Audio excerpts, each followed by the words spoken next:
রুমার গল্পের আসরে তোমাকে স্বাগত জানাই। আজকের গল্প সমুদ্র, লিখেছেন বাণী বসু।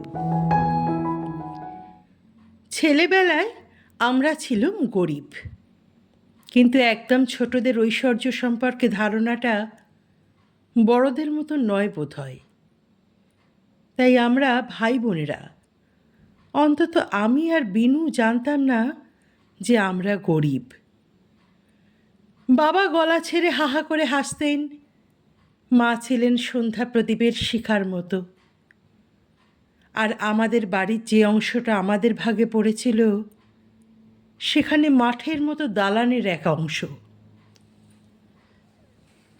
আর বিরাট উঁচু সিলিংয়ের 3খানা ঘর, আর জালি ঘেরা ব্যাডমিন্টন খেলা যায় এমন বারান্দা।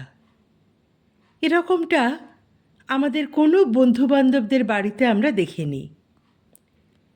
আসবাব ছিল কতগুলো, আর এদিকে মহাকায় এক আলমারি, ভীষণ ভারী একটা দেরাজ, পিতলের টপওয়ালা টেবিল, আর 5-6খানা অদ্ভুত আকারের চেয়ার।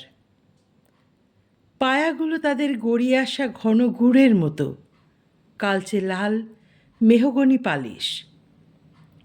সবার উপরে আমাদের সবচেয়ে প্রিয় ছিল দালানে আমার চেয়েও বড় মাপের একটা সাদা পাথরের পরীর মূর্তি।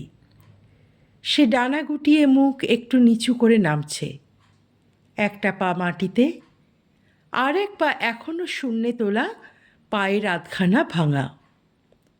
একটা পা অমন ভাঙা বলেই যেন পরীটা ছিল আমাদের খুব কাছের মানুষের মতো, যার জন্যে মন খারাপ হতে পারে। কতদিনকার জিনিস সব, হিসেব জানি না। কখনো এসবে পালিশ চড়েনি, ঘরদোর কখনো রং হতে দেখিনি, কিন্তু সব কিছু ঝকঝক তকতক করত। মা আর দিদি মিলে ঝেড়ে ঝুড়ে সব কিছু এমনই রাখতেন। বাইরে থেকে বাড়িটাকে দেখিয়ে যদি বন্ধুদের বলতুম এই আমাদের বাড়ি, তাহলে তারা মূর্ছা যাবার জোগাড় হতো। তোরা এই বাঘ বাড়িতে থাকিস? তোদের বাবা রাজা নাকি রে? এ কথা বাবা মার সামনে বলার জো ছিল না। বললেই বাবার হাসি মুখ আঁধার হয়ে যেত, মায়ের মুখের চেনা আলোর শিখাটা দপ করে নিভে যেত। আর পরে কোনো সময়ে দিদি কোনো একটা হাতের কাজ সারতে সারতে আনমনে ধমক লাগাতো, বলার আর কথা পাস না টুনি? রাজা রানী রাজকন্যা হবার খুব শখ না রে? ভগবান জানেন, রাজকন্যা হবার শখ আমার মোটেই ছিল না। রাজকন্যাদের রাজ্যে দৈত্য এসে সব পাথর করে দিয়ে যায়। রাজকন্যাকে উঁচু জলটুঙ্গি ঘরে জন্মের মতো ঘুম পাড়িয়ে রেখে দেয়, সোনার কাঠি রূপোর কাঠি মাথায় পায়ে রেখে। জাগায় শুধু নিজের আকাট বিকট মুখখানা দেখবার জন্যে। রাজকন্যা কি হতে আছে? আমার ভাই বিনুকে চুপি চুপি জিজ্ঞেস করতুম, হ্যাঁ রে বিনু, দিদি আমাকে বকলো কেন রে? বাবাকে রাজা বললে বাবা কেন রাগ করে রে? বিনু আমার থেকে বয়সে ছোট হলে কি হবে, বুদ্ধিতে ছিল অনেক পাকা। বলতো, তুই জানিস না টুনি, আমাদের ঠাকুরদাদা এই এত বড় বাড়ি, বাগান, ঠাকুরদালান সব করে গেছিলেন। ঠাকুরদাকে সবাই রাজা বলতো। তো কি, ভালো তো? দুর্বোকা, ভালো কোথায়? মদ খেত তো ঠাকুরদাদের সব্বাই, কেউ কোনো কাজ করতো না, খালি পায়রা ওড়াতো আর বেড়ালের বিয়ে দিত আর সাহেবদের পা চাটত। তাই তো আমাদের আজকে এই দুরবস্থা। বিনুটা সেই সময় বাংলায় ভীষণ ভালো হবার চেষ্টা করছে। দুরবস্থা তো কোন ছাড়, অকুতভয়, অদূরদর্শিতা ইত্যাদি শব্দ ব্যবহার করেও ঘন ঘন স্কুলের মাস্টারমশাইদের মূর্ছার কারণ হচ্ছে। যাই হোক, বিনুর কথাবার্তা থেকে আমি বোকা মেয়ে খালি এইটুকু উদ্ধার করতে পারতুম, রাজা হওয়াটা খুব খারাপ, রাজারা খুব খারাপ লোক হয়, বোধহয় আমাদের পাড়ার হাতকাটা তিতুলদার থেকেও খারাপ। একমাত্র দুটোর সময় আবছাভাবে বুঝতে পারতুম আমরা গরিব, আমাদের যথেষ্ট পয়সা কড়ি নেই, পুজোর সময় আর বেড়াতে যাবার মরশুমে। পুজোর সময় আমাদের ঠাকুর দালানে ডাকের সাজ পরা দুর্গা প্রতিমা পুজো হতো। সারা কলকাতার লোক ভেঙে পড়তো ঠাকুর দেখতে, কিন্তু আমাদের দুটোর বেশি 3টে জামা হতো না। মা সারা ভাদ্র আশ্বিন সেই পঞ্চমীর দিন পর্যন্ত হাত মেশিনে সেলাই করত। বাড়ির সবার সায়া, পাঞ্জাবি, ব্লাউজ, ফতুয়া, ফ্রক, জাঙ্গিয়া, শার্ট, প্যান্ট, শুধু নিজেদের নয়, সেই রায়বাড়ির বাসিন্দা নানান রকমের কাকা জ্যাঠাদের পরিবারের।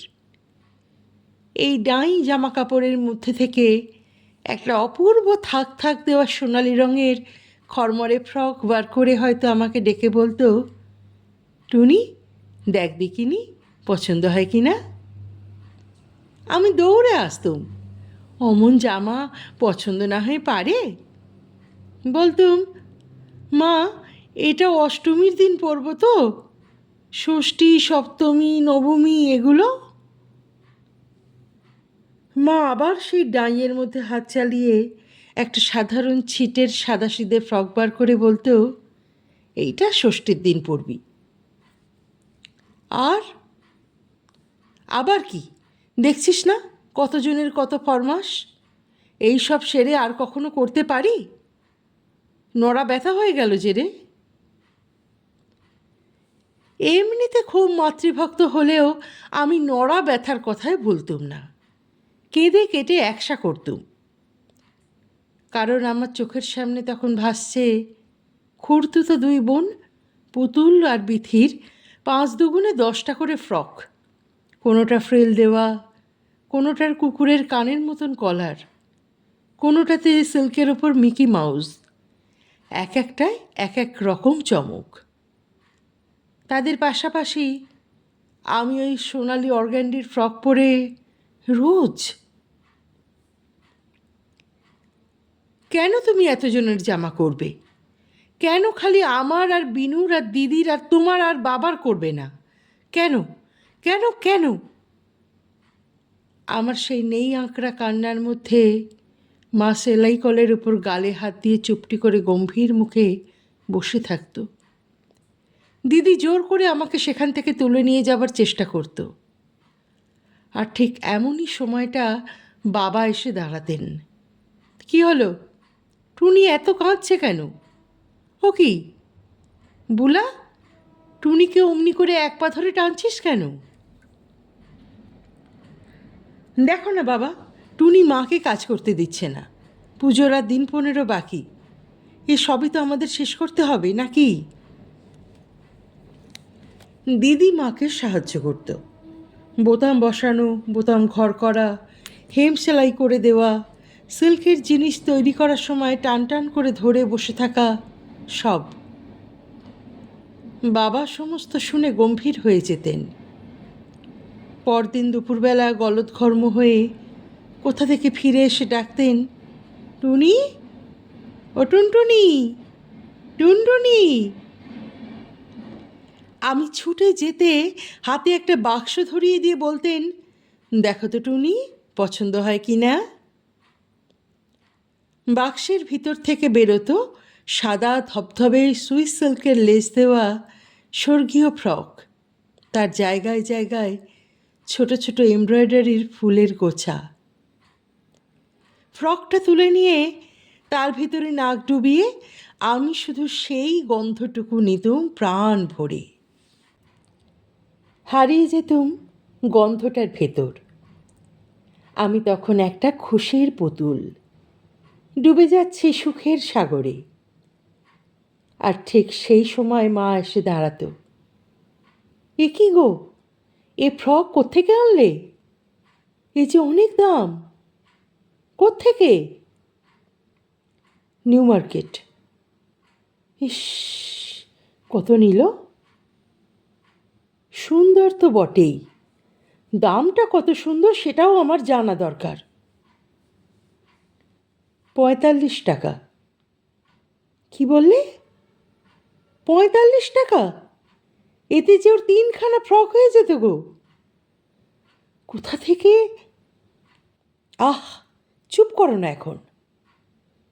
এর পরেও আছে জুতো, মোজা, রিবন, পুজোর কদিনের নানান বায়না।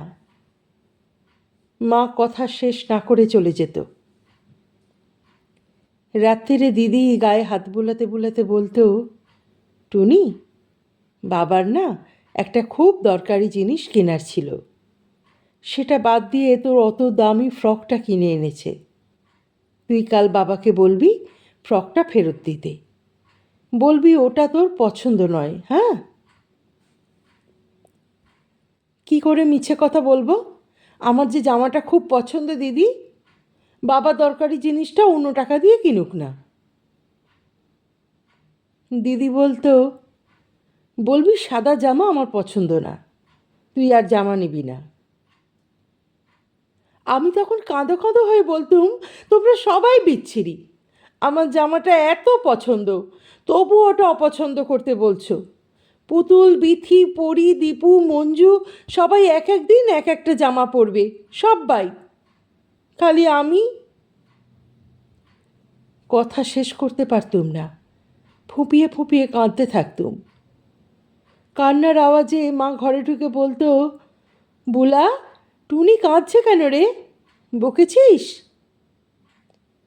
দেখো না মা। আমি নাকে কান্না চড়াবার আগেই দিদির হাত কঠোরভাবে আমার মুখ বন্ধ করে দিত।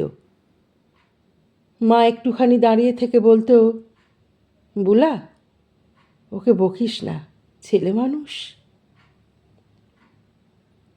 পুজোর কদিন ভারী মজা। বুড়ির মাথার পাকা চুল, হাওয়াই মিঠাই, পাংখা বরফ, লম্বা বেলুনের চ্যাঁচো, গ্যাস বেলুন। ঠাকুর দালানে ঝাড়বাতির নিচে ডাকের সাজ পরে ঠাকুর ঝলমল করছে। কোনো একজন কাকিমা ডেকে বলছে, এই টুনি, এই সিল্কের জামা তোকে কে দিল রে? কে আবার দেবে? আমার বাবা। বাবার গর্বে ঝকমকে মুখ আমি দৌড়ে হারিয়ে যাচ্ছি বন্ধুদের ভিড়ে, আমার ডাকের সাজে। সাদা ধবধবে সিল্ক, তাতে সরু লেসের পাড়, চকচকে সুন্দর লজেন্স লজেন্স গন্ধওয়ালা এমব্রয়ডারির নানান রঙের ফুলের গোছা। টুনি, টুনি, বিথি ডাকছে বুঝি। কি সুন্দর তোর এই জুতোটা। আইরিনের নাম। বাটার নতুন জুতো, বাবা কিনে দিয়েছে, আমার বাবা। সগর্বে বলতে বলতে আমি দৌড়ে নামব। ঠাকুর দালানে চামড়ার জুতো পরে ওঠা বারণ। তার সামনের চত্বরে হাজার মুখের মেলা, তারই মধ্যে কোনো কোনো চোখ আমার ওপর, আমার ফ্রকের উপর আটকে যাবে। কেউ হয়তো বলে উঠবে, ফ্রকটা কি সুন্দর দেখেছ? মিনুকে এরকম একটা। নতুন কস্তা পেরে শাড়ির আঁচল মাথায় দিয়ে, পায়ে আলতা, মা চলে যাচ্ছে ঠাকুর দালানের দিকে। হাতে পেতলের ভারী থালায় কত কি রহস্যময় পুজোর জিনিস। বাবা কোরা কাপড়ের খুঁট গায়ে জড়িয়ে ঠাকুরমশাইয়ের পেছনটিতে বসে, আর বিনুর হাত থেকে ফিরোজা রঙের গ্যাস বেলুনটা হুস। ধনেখালির হলুদ ডুরের শাড়ি পরে দিদি এসে দাঁড়াচ্ছে। আমার দিদি, আরও অনেক দিদি, খুড়তুতো, জ্যাঠতুতো, পাড়াতুতো। কেউ সিল্ক, কেউ অর্গ্যান্ডি, কেউ বেনারসি। মহা সমারোহে সন্ধি পুজো শুরু হয়ে গেল। সেই ধুমধামের সন্ধি পুজোর ধুনো গোগুলের চোখ আধার করা আবছা পর্দার মধ্যে থেকে ঘোমটার ভিতর মায়ের ভক্তি নম্র অনিন্দ মুখখানা মাঝে মাঝে দেখা দিয়েই হারিয়ে যাচ্ছে। কে যেন বলছে, এই বুলার শাড়িটা বড্ড খেলো, পুজোর কাজে নষ্ট হয়ে যাবে বলে পড়েছি নাকি রে। কে যেন তার জবাব দিচ্ছে, দূর, কোথা থেকে দামি শাড়ি পাবে। কথাগুলো তাদের পুরো অর্থ নিয়ে আমার ছোট্ট মাথায় ঢুকছে না, কিন্তু শরীরে কেমন একটা আশ্বস্তি। রাগে দুঃখে আস্তে আস্তে কান গরম, মাথা ফাঁকা। আমার দিদির শাড়িটা খেলো মানে বাজে কেন? অত সুন্দর দেখাচ্ছে যে দিদিকে। শাঁখে ফু পারছে দিদি সমানে, গালগুলো গোল টোপর হয়ে ফুলে উঠছে, কপাল নাক থুতনি সবই দুর্গা ঠাকুরের মতন লাল। এ কোথায় চললি টুনি? কি যেন পেছন থেকে হেঁকে বলছে চেঁচিয়ে। ঢাক বাজছে, ঢোল বাজছে, তুমুল হুল্লোড়ে কাঁসর বাজছে, কাই নানা কাই নানা। আমি গরিব, আমরা গরিব। দিদির শাড়িটা খেলো। বেনুর হাফ প্যান্ট ঝলঝলে, বাবার খালি গায়ে কোঁচার খুঁট। এই পুজো, এই হইচই, এসব পুতুল বিথিদের জন্যে, মঞ্জু দীপুদের জন্যে, মাধুদি, নীলমাসি, নতুন কাকিমা, গীতালি দিদের জন্যে। আমি চলে যাচ্ছি সাদা সিল্কের ফ্রকের ঠাট্টা শুনতে শুনতে, আমাদের উঁচু ঘরের অসীম নিঃশব্দ পরিসরের মধ্যে আমার কান্না লুকিয়ে ফেলতে। পুজো ফুরিয়ে গেলে আবার সব ভুলে যাই। তখন দিদির অনেক যত্নে তুলে রাখা মলাট দেওয়া বই, স্কুল ব্যাগ, টিফিন কৌটোয় ঘুগনি, বাবার কাছে অঙ্ক ইংরেজি, বিকেলবেলায় মণিমালা। দিনগুলো সব একে অপরকে হারাবার জন্যে দুর্দার ছুটত। আমিও তাদের সঙ্গে পাল্লা দিয়ে ছুটতুম, আর সারাদিন ছোটার ক্লান্তিতে আনন্দে রাতের কোলে, মায়ের কোলে, দিদির কোলে ঢলে পড়তুম অবাধ সুন্দর শীতল বিস্মরণের অথই দিঘিতে। কিন্তু গরমের ছুটি, পুজোর ছুটি, বড়দিনের ছুটির সময়ে এই গরিব বিছেটা আমায় আবার কটাস কটাস করে কামড়াতো। পুজোর সময় না হয় সব শরিকে মিলে মল্লিক বাড়িতে বিখ্যাত 100 বছরে পুরনো পুজো, কোথাও যাওয়া যাবে না। গরমের ছুটিতে না হয় বাবার আপিস, বড় সাহেব কিছুতেই ছুটি দিতে চায় না। কিন্তু বড়দিন, তখন যে কলকাতায় ঝুরি ঝুরি কমলা লেবু থই থই করছে আকাশ নীল, এখানে সেখানে চড়ি ভাতি। স্কুলের বন্ধু মিতালি বলতো, তনিমা, তোরা শীতে কোথাও যাবি না? আমরা এবার গিরিডি যাচ্ছি, উস্ত্রি জলপ্রপাত আছে, খুব সুন্দর জায়গা। কেয়া বলতো, আমরা যাচ্ছি হাজারিবাগ, জঙ্গল দেখব, বাগানে লুকোচুরি খেলবো, আর রোজ রোজ মুরগি, রোজ। শিপ্রা বলতো, দূর, হাজারিবাগ গিরিডি ওইসব তো হাতের কাছে, ট্রেনে চড়লি আর নেমে পড়লি, কোনো মজাই নেই। আমরা যাব দূরাত্মীরের পথ, দিল্লি। লালকেল্লা দেখব, কুতুব মিনার দেখব, তাজমহল দেখব চাঁদের আলোয়, বাবা বলেছে। আমি অবাক হয়ে ভাবতুম, কুতুব মিনার? কুতুবউদ্দিন আইবক তৈরি করেছিলেন, ইলতুৎমিশ শেষ করেন সেই কুতুব মিনার। লালকেল্লা, যার ভেতরে ময়ূর সিংহাসন, দেওয়ানি খাস, দেওয়ানি আম, ওইসব তো পুরনো হয়ে যাওয়া ইতিহাস বইয়ের পাতায় থাকে। দেখা যায়, ওদের দেখা যায়। আর তাজমহল, কালের কপোল তলে শুভ্র সমুজ্জ্বল, সেই তাজমহল, সেইটা দেখবে শিপ্রা, যে রোজ স্কুলে আমার পাশে গা ঘেঁষে বসে থাকে, আমার ঘুগনি খায়, আমাকে গোলাপজাম খাওয়ায়, সেই শিপ্রা। বাবা, বাবা, এবার বড়দিনের ছুটিতে আমরা কোথায় যাব? বাবা অবাক হয়ে চেয়ে বলতেন, অবলা, এই দেখ তো, এই ছোট্ট টুনটুনি পাখিটা কি যেন কিচিরমিচির করছে। না বাবা, সত্যি বলো না, শিপ্রারা যাচ্ছে, মিতালিরা যাচ্ছে, সবাই যাচ্ছে যে।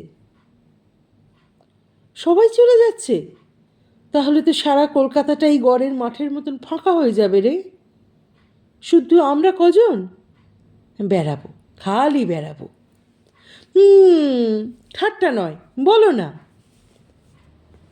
দিদি হঠাৎ তার বাটনা বাটা হলুদ হাত ছোট লাল গামছায় মুছতে মুছতে এসে দাঁড়িয়েছে। বাবাকে বিরক্ত করছিস কেন রে টুনি? দেখছিস না হিসেবের কাজ করছে? বাবাকে মাকে ভয় পেতুম না, কিন্তু দিদিকে বিলক্ষণ। ও দিদি, বাবাকে বলো না বড়দিনের ছুটিতে আমাদের দিল্লি নিয়ে যাবে, লালকেল্লা দেখব, তাজমহল, বলো না। দিদি গম্ভীরভাবে বলতো, তোর কোন বন্ধু যাচ্ছে? শিপ্রা, তো শিপ্রা যাচ্ছে। তাই অমনি তোকেও যেতে হবে? লোকে যা যা করবে তোকেও ঠিক তাই তাই করতে হবে? বাহ, লোকে নকল করে যারা, তাদের কি বলে জানিস? ভয়ঙ্কর কিছু বলে নিশ্চয়ই, আমি আর কথা বাড়াতে সাহস পাই না।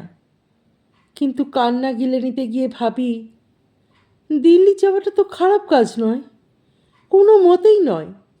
তাহলে রাত্রিরে ঘুমের ঘোরে মায়ের গলা শুনি। সত্যি, কাছাকাছি, খুব কাছাকাছি থেকেও যদি।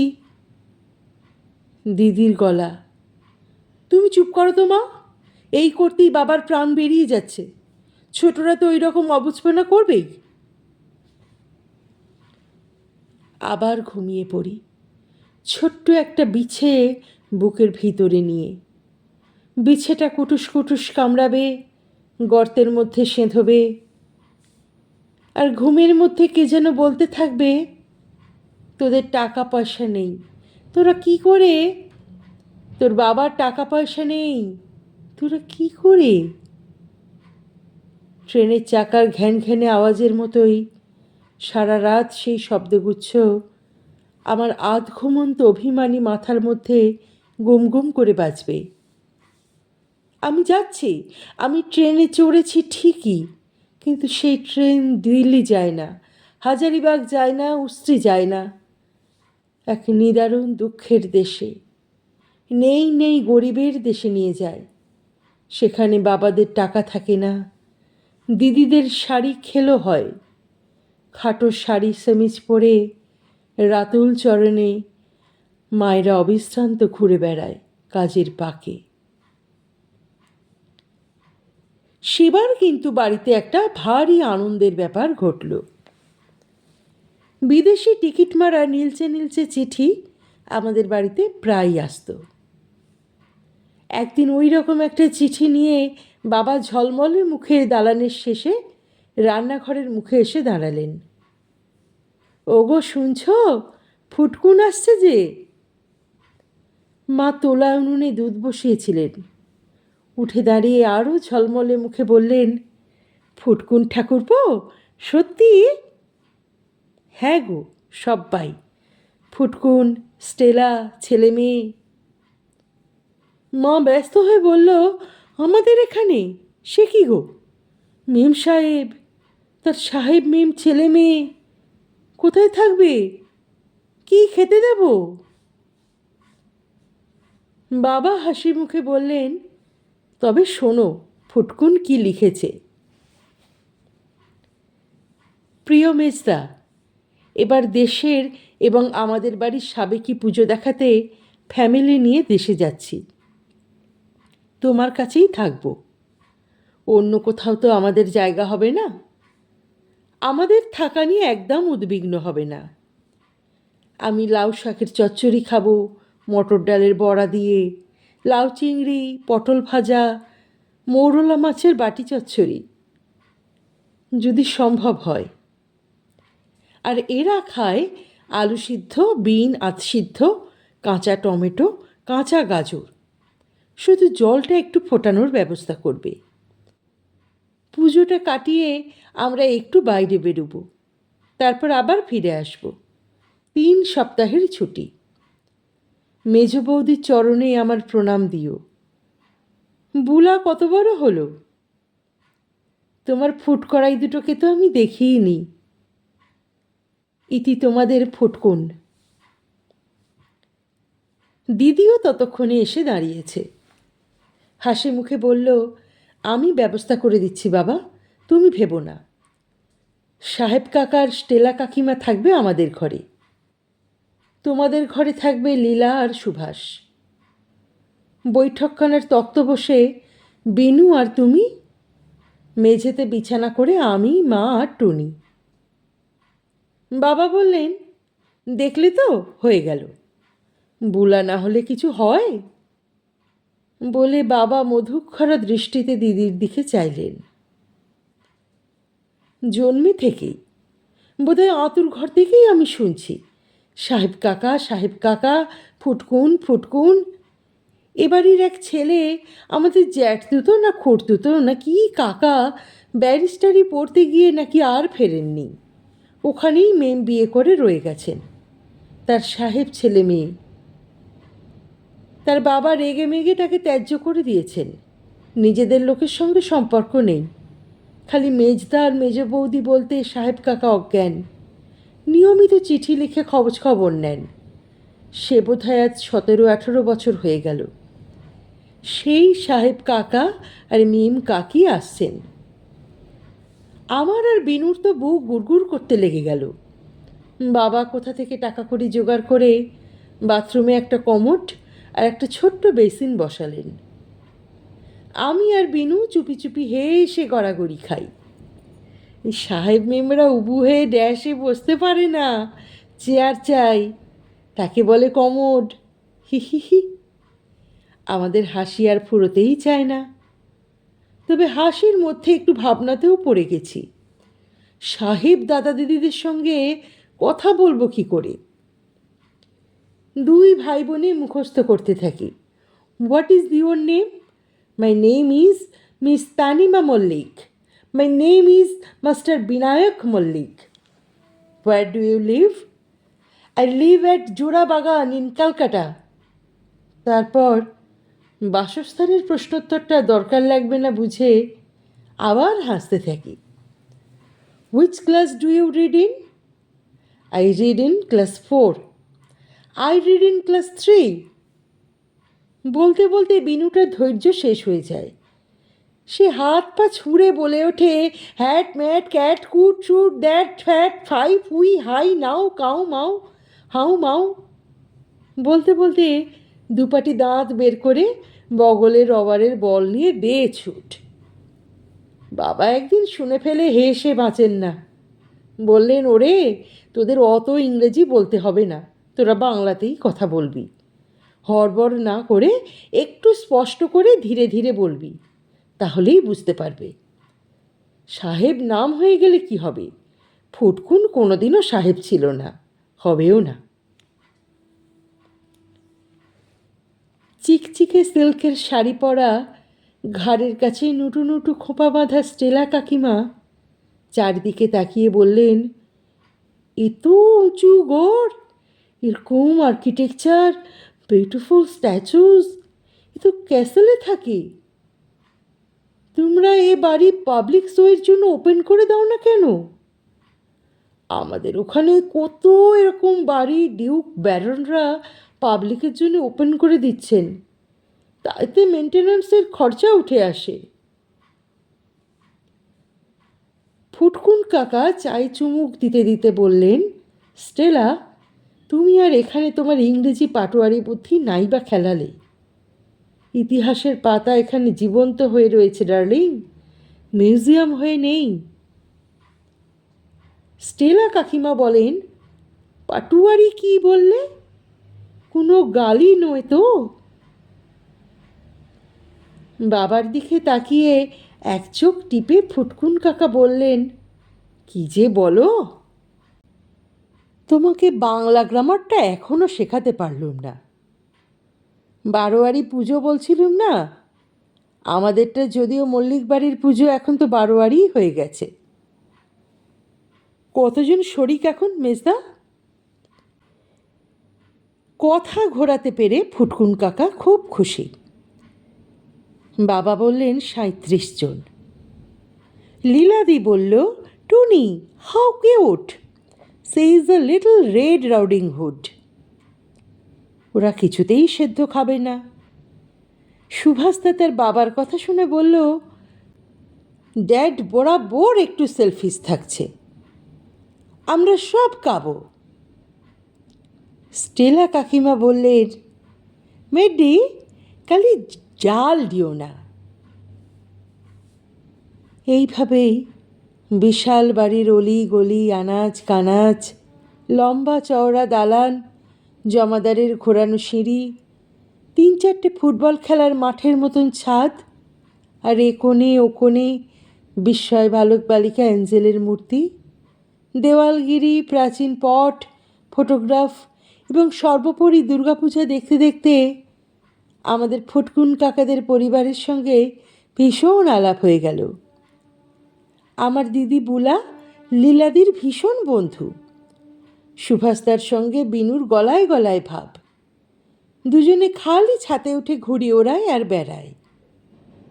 উত্তর কলকাতার সব প্রাচীন সরু গলি ঘুঁজি সুভাষদার দেখা যায়। আর আমি স্টেলা কাকিমার আদুরে। তিনি খালি বলেন, মেডি, তোমার এই টুনি ডল আমি নিয়ে যাব। মা বলেন, যাও না নিয়ে, যা কিচিরমিচির করে। সত্যি কিন্তু তখন আর নো করতে পারছে না। মা হাসত। আমি ভাবতাম, ভালোই তো, ফুটকুন কাকাদের কি সুন্দর বাগানোলা বাড়ি, বাকিংহাম প্যালেস, টেমস নদী, টিউব ট্রেন। আমি যাব, লীলাদের মতন টুকটুকে ফর্সা হয়ে যাব, মেম সাহেব এক্কেবারে। কত জামা কাপড়, কত বেড়ানো, ভালোই হবে বেশ।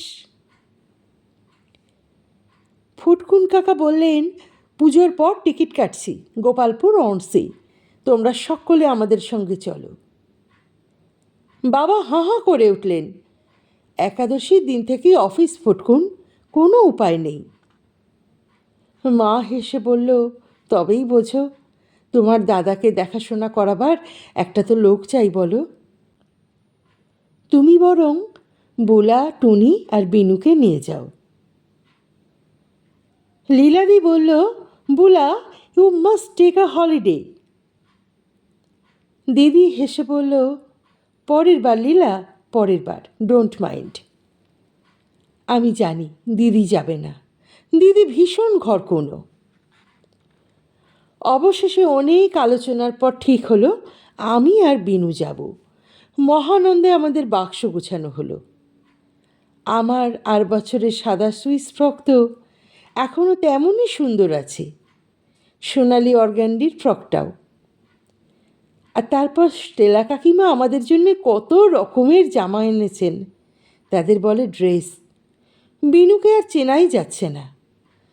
আমিও যখন লম্বা স্ন্যাক্স প্যান্টুল আর নকশা করা টপ পরে ছোটো চুলে পনিটেল বেঁধে ফিটফাট হয়ে গেলুম, দিদি আদর করে বলল, দেখ তো টুনি, এবার তোকে কেমন ছবির বইয়ের খুকুর মতো দেখাচ্ছে। আমি আর বিনু মহাগর্বে উৎফুল্ল হয়ে দুই পকেটে হাত গুঁজে ট্যাক্সিতে উঠে পড়লুম। ভীষণ তাড়া। ওদিক থেকে মিতালি ছুটতে ছুটতে আসে, তনিমা, তনিমা, কোথায় যাচ্ছিস রে? সমুদ্র দেখতে, সমুদ্র, গোপালপুর অনসি। আলো আলো মুখে বলতে থাকি। ট্রেন চলছে স্লুইস করে, শব্দ নেই। মোটা গদির মধ্যে ডুবে যাচ্ছি। কি সুন্দর ঠান্ডা। দুহাত জড়ো করে বুকের কাছে ধরেছি। লীলাদি অমনি গোলাপি রঙের 3 কোণা শাল আমার গায়ে জড়িয়ে দিল। তার কোনো ওজন নেই, অথচ কি সুন্দর গরম। কাঁচের বাইরে কিচ্ছু দেখা যায় না, খালি আমাদেরই ছবি। কামরার মধ্যে আলো, স্টেলা কাকিমার লালচে সাদা মুখ, লীলাদের লাল ব্লাউজ, কালো স্কার্ট, সুভাষতার সোনালি চশমা, বেনুর ছটফটানি। কামরা জুড়ে ওদের অবিশ্রান্ত উত্তেজিত ইংরেজি, যার এক বর্ণও বুঝতে পারছি না। বাস্কেট থেকে নাম না জানা সুগন্ধের খাবার, স্পেন্সিস নামের হোটেলের নাম লেখা বাক্স, তারপর একটা পুরো বাক্স জুড়ে দুলতে দুলতে, ভুলতে ভুলতে ঘুম। ঢুলতে ঢুলতে কখন জাগি, কখন আবার ঘুমের মধ্যে গুলিয়ে যাই, নিজেই জানি না। এমন ঘুম কখনো ঘুমোইনি, এমন দোলা কখনো দুলিনি, এমন জাগাও কখনো জাগিনি। সিঁদুরের গোলার মতন সূর্য, মাঠের পরে মাঠ, ডোবা, খাল, বিল, নদী, নালা, ঢকাঢক ঢকাঢক। পুলু, সূর্য, পানকৌড়ি, সাদা ভক, কালো ফিঙে, সূর্য। মাঠগুলো দূরে সরে যায়, আবার কাছে চলে আসে। গাছের পাতার ফাঁক দিয়ে সূর্য। বেনু চলেছে, টুনি চলেছে, টুনি চলেছে, বেনু চলেছে। লীলাদির কোলে বইয়ের পাতায়, বেনুর হাতে লজেন্স। মেম কাকিমা, সাহেব কাকা, সুভাষ দাদা খবর পড়ে, লাফিয়ে নামে, লাফিয়ে ওঠে। টুনি চলেছে অনেক দূরে, বেনু চলেছে অনেক দূর। পুরনো শহর, পুরনো বাড়ি, নোংরা গলি, ধ্যাত্তেরিকা। ঘ্যাঙুর চরকা ঘ্যাঙুর, ঈদুজ্জোহা, ঈদুল ফিতর, টুনি বেনুর প্রথম ট্যুর। দেখতে দেখতে বেরহামপুর। হোটেলের গাড়ি এসেছে টুনিদের নিয়ে যেতে, মস্ত বড় ভ্যান গাড়ি। যেতে যেতে অবশেষে তার চাকা বসে যায় বালিতে। টুনিতে বেনুতে চুপি চুপি বলা বলি করে, ঠিক যেমন ট্রেনের গদিতে ওরা ঢুকে যাচ্ছিল, তেমনি গাড়িটা বালির গদিতে ডুবে যাচ্ছে। বলতে বলতে ওরা হেসে ওঠে। ফুটকুন কাকু বলেন, হাসলি কেন রে টুনটুনি? কাকিমা বলেন, ছোটরা শুধু শুধু হাসে, কোনো কেনও নাই। তারপর হঠাৎ দিগ্বলয়ে এক অবাক দৃশ্য, অবাক শব্দ। টুনি বেনু বিস্ময় চুপ, একদম চুপ। সুভাষদা লাফিয়ে নামছে, হু হু করে ছুটে যাচ্ছে ক্যামেরা নিয়ে। কাকিমা দাঁড়িয়ে পড়ে বললেন, ওহো, ইটস সো ওয়ান্ডারফুল। লীলাদি বলে, it's better than Brighton. Futkun কাকা টুনি বিনুর দিকে তাকিয়ে এক চোখ টিপে বলেন, দেখতে হবে তো কাদের দেশের সমুদ্র। সেই হোটেলটাও অবাক, অবাক তার ঘরদৌর, বাথরুম, বিছানা, জানালা, বারান্দা, তার লাউঞ্জ ঘর, খানাপিনা, পাম গাছের শাড়ি। কিন্তু সবার থেকে আশ্চর্য এই সমুদ্র। তার সামনেটা যেন গঙ্গা জলের সঙ্গে সাবানের ফেনা মেশানো, আর একটু দূরে অদ্ভুত সবুজ, যেন যার তলায় আলো জ্বলছে। আর তারপর নীল নীল চিকচিকে ময়ূরকণ্ঠী নীল। বালির পাড়ে কত বালিয়াড়ি, মাথায় বসে সবুজ নীল, নীল সবুজ ডিঙি ভেসে যায়, ভেসে ফিরে আসে। দূরে ট্রলার, এখানে চান করো না, পাথর আছে। বিনু শুনছে না। সুভাষ দাদার সঙ্গে কালো পাথরের উপর বসে বসে হাসতে হাসতে ঢেউ খাচ্ছে। টুনির অত সাহস নেই। সে কাকুর ছোট প্যান্টের কিনারা ধরে জলে নামে। হুশ করে মাথার ওপর দিয়ে ঢেউ চলে যায়, উঠতে না উঠতেই আবার ঢেউ। সারা দিন, সারা বিকেল সেই বিশাল পারাবারের তীরে টুনিরা করে খেলা। অদ্ভুত খোলা পোশাক পরে, সাদা হাত, সাদা পা, লীলাদি, মেম কাকিমা বালির ওপর রোদ পোয়ায়, জলে নেমে যায়। ভাল্লুকের মতন রোঁয়াওলা নরম তোয়ালে জড়িয়ে উঠে আসে। মাথায় কেমন চুল ঢাকা টুপি। খেলতে খেলতে কাছাকাছি হলে বিনু কুলকুল করে হাসে। দেখ টুনি, আমরা কেমন বিলেতে এসেছি। টুনি যদি বলে ভ্যাট, বিনু তখন আঙুল তুলে দেখায়, ওই দেখ, কত মেম, কত সাহেব। সত্যি? বালুবেলায় স্টেলা কাকিমা লীলাদির মতন আধশোয়া হয়ে থাকে কত মেম, চোখে সানগ্লাস, ঢেউয়ের মাথায় লাল নীল ছোট প্যান্ট পরে নাগরদোলা খায় কত সাহেব। টুনিরা কাঁটা চামচে খায়, কোলে ন্যাপকিন পেতে, ঠিক কেয়া ফুলের মতন ন্যাপকিন গেলাসে থাকে। গাল না ফুলিয়ে, শব্দ না করে খেতে শিখিয়েছে লীলাদি। বেয়ারারা সেলাম করে, তাদের মাথায় পেখমওয়ালা টুপি। কিন্তু যখন খুব বেশি বিলেত বিলেত লাগে, তখন টুনি হাঁ করে ফুটকুন কাকার আর বিনুর তামাটে মুখের দিকে চেয়ে থাকে। রাত্রির বেলায় লীলাদির পাশের খাটে শুয়ে সমুদ্রের গর্জন শোনে, কেমন অচেনা, অজানা, বিলেত বিলেত। টুনি কি সত্যি সত্যি তবে নিজের দেশ, নিজের শহর কলকাতা ছেড়ে বহু দূরে বিলেতে থাকতে এসেছে? ভোরবেলায় ঘুম ভেঙে যায়, জানালা দিয়ে থই থই জল দেখা যায়। হুশ করে বালির ওপরটা ফেনায় সাদা করে দিয়ে ফিরে যাচ্ছে। ব্যালকনিতে বসে লীলালিদের হ্যাট ম্যাট ক্যাটের মধ্যে বসে বসে ব্রেকফাস্ট। কিছু কিছু এখন বুঝতে পারা যায়। ফুটকুন কাকা বললেন, কি স্টেলা, লীলা, এখন কেমন লাগছে? কাকিমা বললেন, খুব ভালো, ফিলিং অ্যাট হোম। কাকা বললেন, তাহলে বলো জোড়া বাগান তোমাদের ভালো লাগেনি। কাকিমা বললেন, ডোরা বাগান ইজ অল রাইট, কিন্তু এখানে এসে শাড়ি খুলে ফেলতে পেরে আর অত লোকের কিউরিয়াসিটির বাইরে এসে আমার স্বস্তি হচ্ছে। লীলাদি বলল, আসলে ড্যাড ভালো লেগেছে, কিন্তু বিদেশে অ্যাডভেঞ্চারের মতো। ফুটকুন কাকা বললেন, তাহলে বুঝে দেখো, তোমাদের জন্য সারা জীবন বিদেশে পড়ে থাকতে আমার কেমন লাগে, আর এই এক সপ্তাহের কলকাতা মল্লিক বাড়িই বা আমার কেমন লেগেছে। কাকিমা বললেন, I am really sorry for you.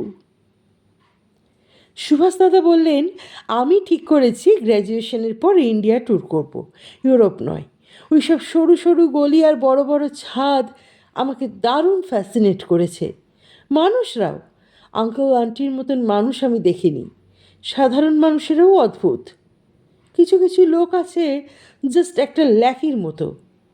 কেউ কেউ আবার দেখবে যেন গড, কুকুর, বিড়াল কিংবা ইনঅ্যানিমেট অবজেক্টের মতো মানুষও দেখেছি।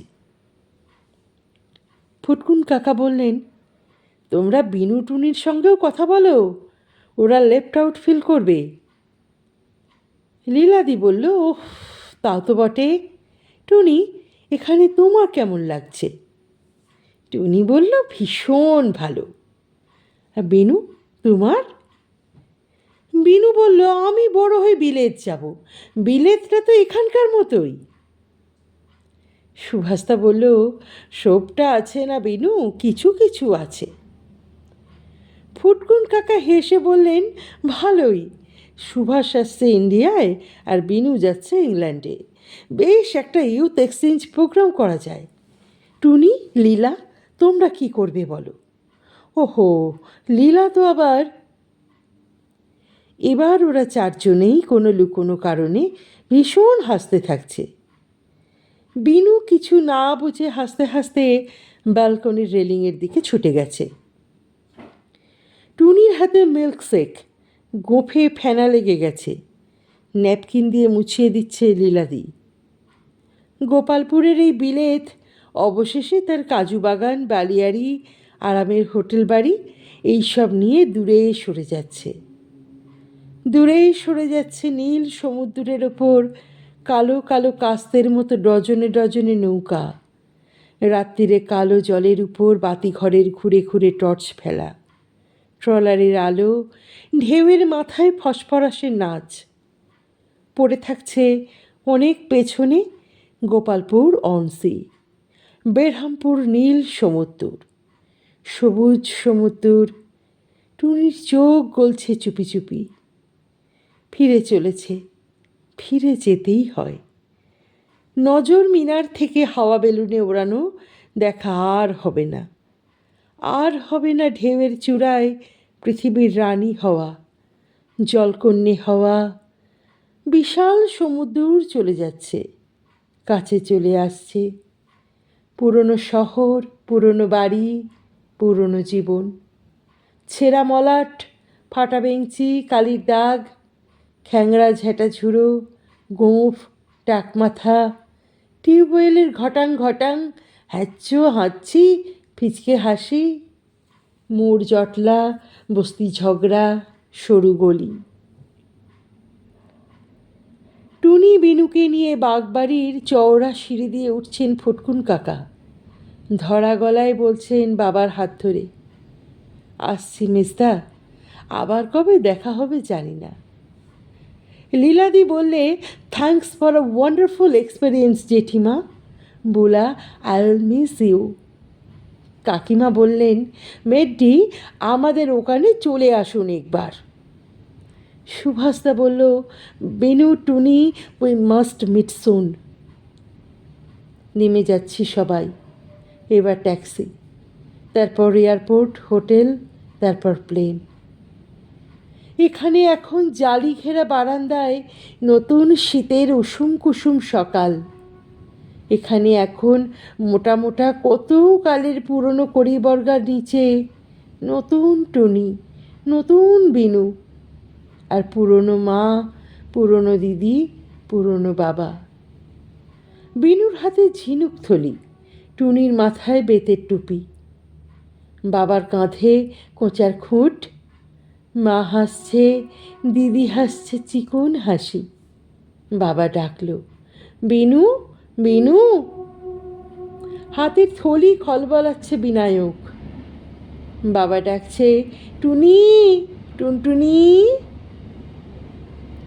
বাবার ছড়ানো দুই হাতের মাঝখান দিয়ে ঝপ্পাং করে ঝাঁপিয়ে পড়েছে টুনি। বাবার খোলা বুকের সঙ্গে সেটে গেছে টুনির মাথা, টুনির কান। কান পেতে শুনছে পুরনো বুকের মধ্যে গুম গুম, অবিকল সেই গভীর ডাক। নীল সমুদ্র, সবুজ সমুদ্র, ভিতরের এক অপরূপ অন্ধ আলোড়ন ঢেউ হয়ে ছুটে আসছে, ভেঙে পড়ছে। টুনির গালের বেলাভূমি তাই ফেনায় নোনা। আজকের গল্পটি কেমন লাগলো তোমার মূল্যবান মতামত অবশ্যই কমেন্ট বক্সে লিখে জানিও। গল্পটি ভালো লাগলে একটি লাইক করে দিও, শেয়ার করে দিও পরিচিত এবং প্রিয়জনদের মধ্যে। আর যারা এখনও চ্যানেলটি সাবস্ক্রাইব করনি তাদের পাশে থাকার অনুরোধ রইল।